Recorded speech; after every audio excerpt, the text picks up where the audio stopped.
BDR হত্যাকাণ্ডের পূর্ণ তদন্ত এবং ন্যায় বিচার নিশ্চিতকরণে অন্তর্বর্তীকালীন সরকার বদ্ধপরিকর। এই লক্ষ্যে স্বরাষ্ট্র মন্ত্রণালয় অন্তর্বর্তীকালীন সরকার গঠনের পর থেকেই কাজ করে যাচ্ছে। এই মন্ত্রণালয়ের দায়িত্বপ্রাপ্ত উপদেষ্টা হিসাবে আমি প্রথম থেকেই বিডিআর হত্যাকাণ্ডের পূর্ণ তদন্ত এবং ন্যায় বিচার নিশ্চিতকরণের সোচ্চার ছিলাম এবং এখনও রয়েছি।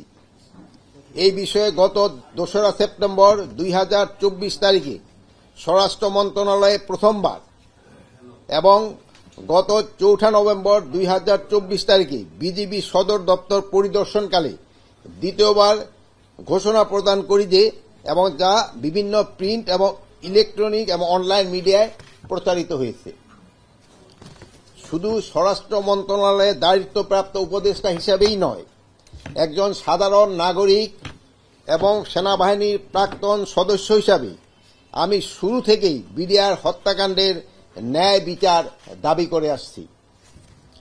বর্তমান অন্তর্বর্তীকালীন সরকার বৈষম্যহীন সমাজ ও রাষ্ট্র প্রতিষ্ঠার লক্ষ্যে জনগণের অধিকার, সুশাসন ও ন্যায় বিচার প্রতিষ্ঠা করতে বদ্ধপরিকর।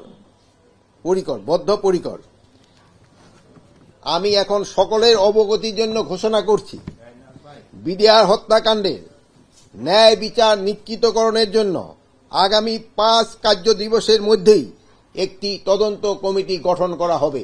এই কমিটিতে থাকবেন অবসরপ্রাপ্ত বিচারক, সিভিল সার্ভিস, সশস্ত্র বাহিনী ও পুলিশের অবসরপ্রাপ্তদের নিয়ে গঠিত করা হইবে।